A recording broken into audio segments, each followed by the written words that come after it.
Welcome to the show, everybody. Joseph Robert, the fantasy football counselor, got another great episode for you. If you are a Giants fan, if you're a fantasy football fan, if you're a Saquon Barkley fan, this is a huge episode. I've got the brand ambassador on YouTube, the biggest influencer, in my opinion, that I found on YouTube, representing the New York Giants, here today on the show, and we're talking Saquon Barkley, Fantasy Football Value 2020. I want to introduce to you the Entertainah, and his name is Chris. He's going to introduce himself, his channel. Tell us a little bit about yourself.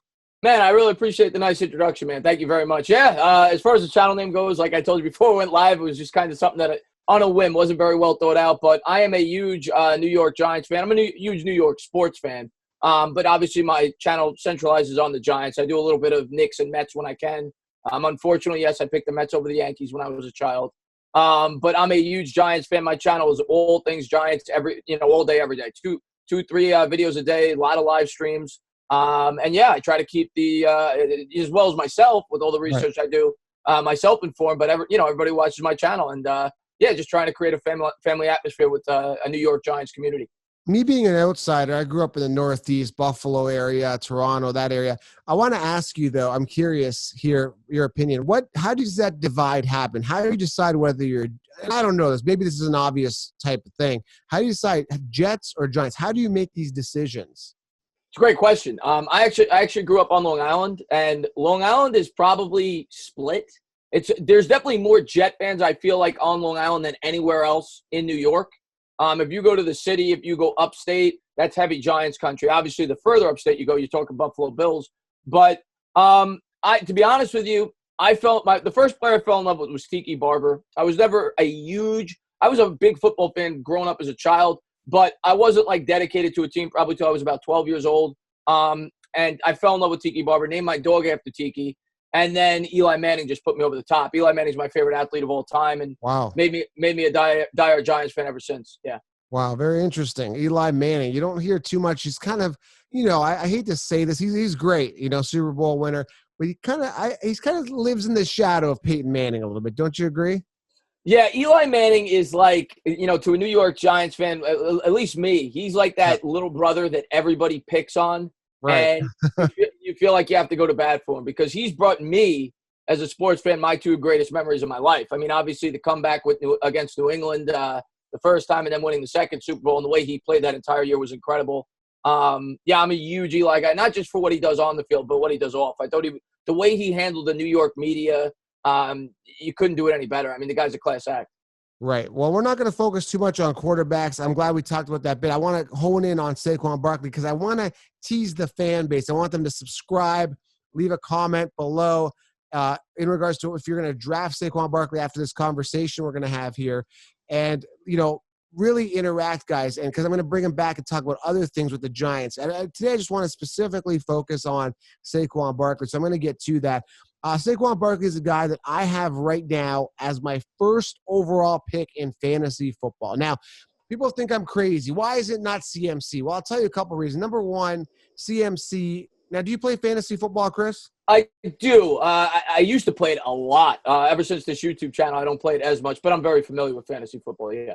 Okay, it's very rare that a running back that finished on top 1 year, finished on top 2 years in a row. Now, CMC has been pretty much bulletproof, had 2 good years with the Carolina Panthers. I think this year, there's a quarterback change. They've added Robbie Anderson. They've got to throw the ball more. You can't just play with one player. So I'm only assuming that his 116 receptions is definitely going to go down. His fantasy points are going to decline, this and that.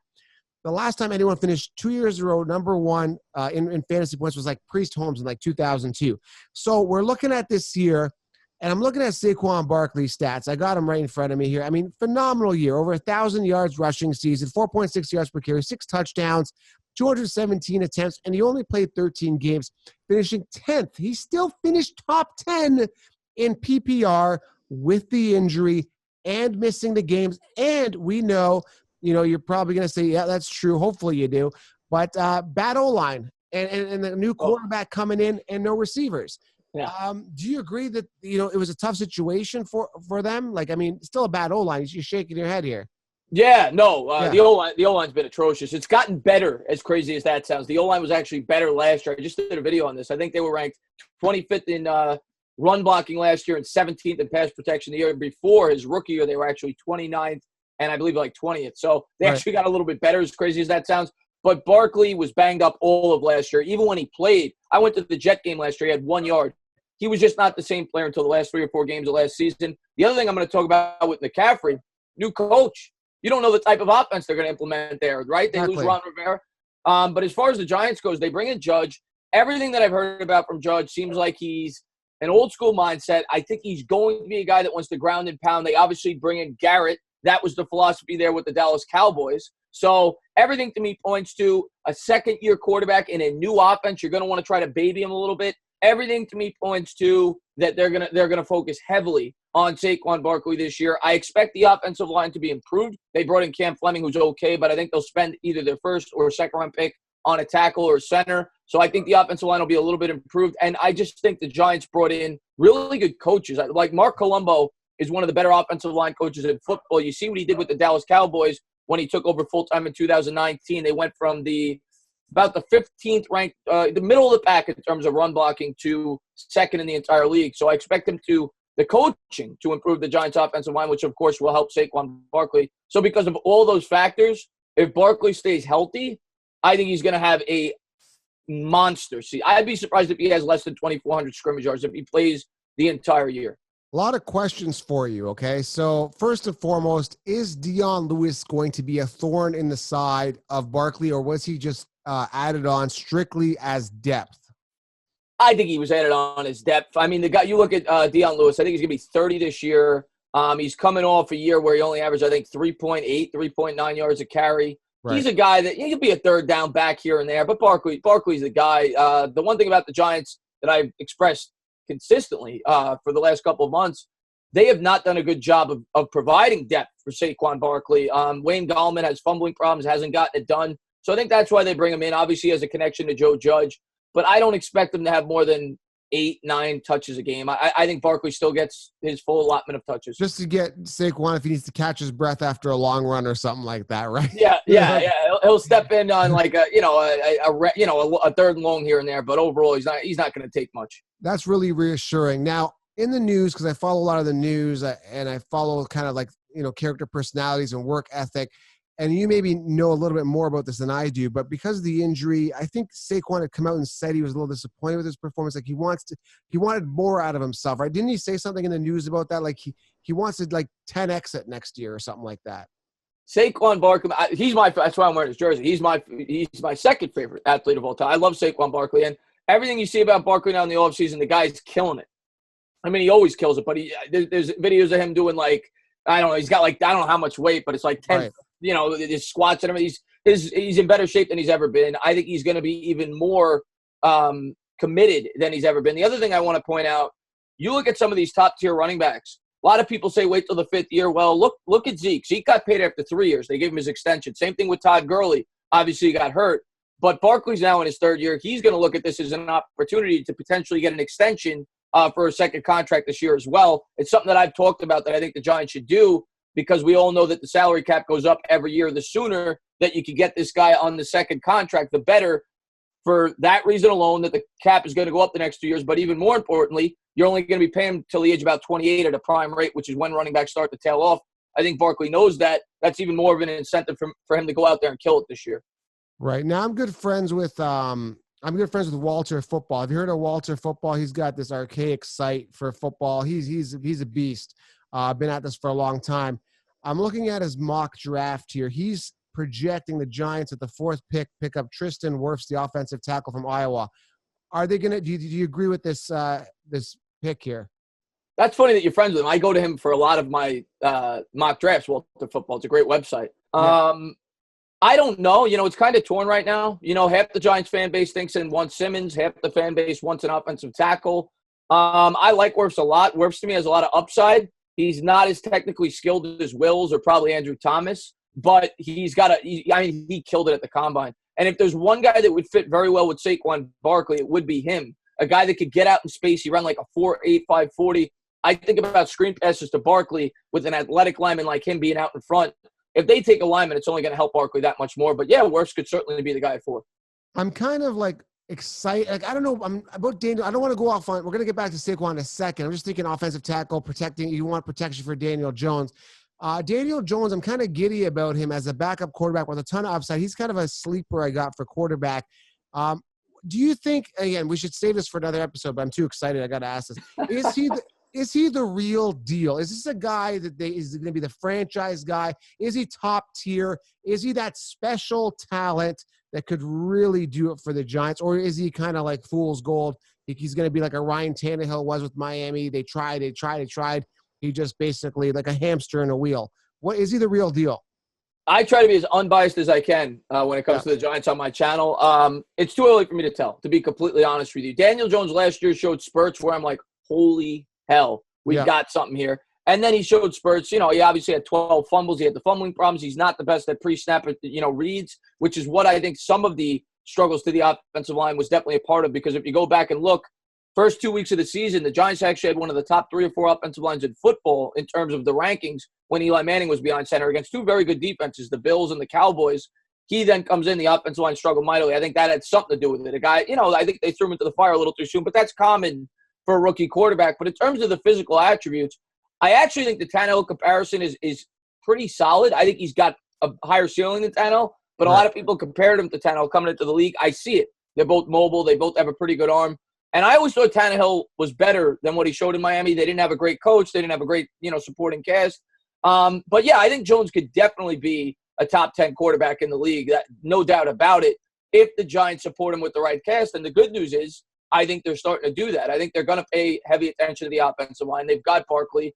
But, yeah, there's no reason – I don't know if he's going to be Pat Mahomes, but there's no reason to think that he can't be a top 8, 9, 10 quarterback if they have the right cast around him. I do think he's got the ability to do that.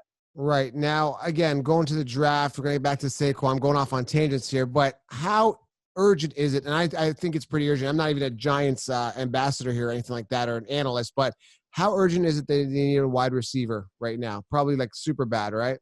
Yeah, we definitely need a wide receiver. Yeah. But my needs right now for the New York Giants, I think we need a tackle, we need a center, we need a coverage linebacker, we need a free safety, we could use an edge.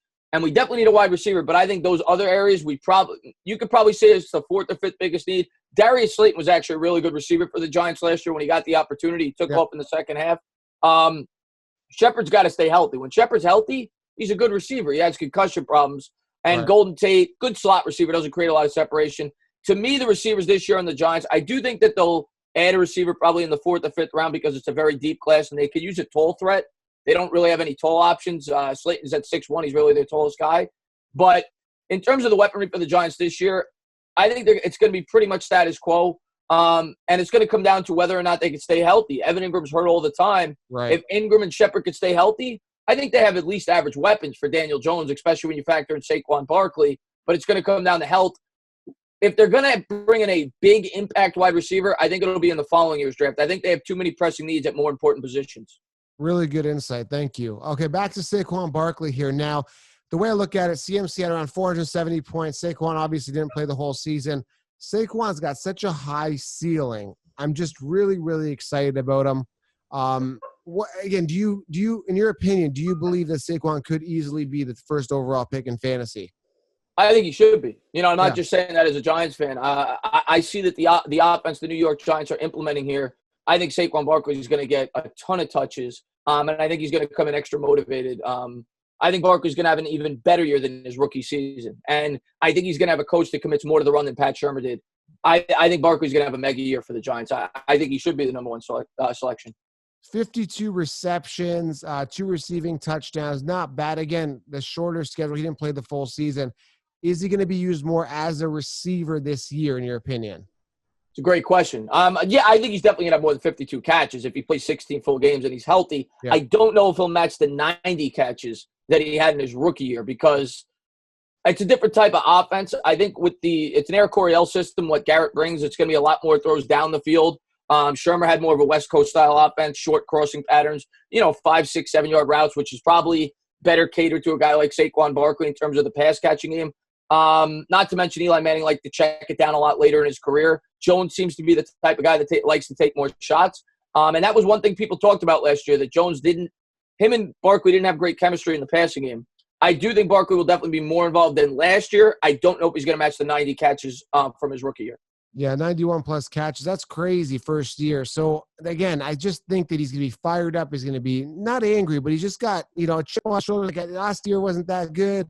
I got to kind of redeem myself. I've got this, I'm the physically best capable running back in the NFL. I got to prove myself. So not to prove yourself, but it's just when someone outperforms you that year, like a CMC, then the talk comes, is CMC the best back?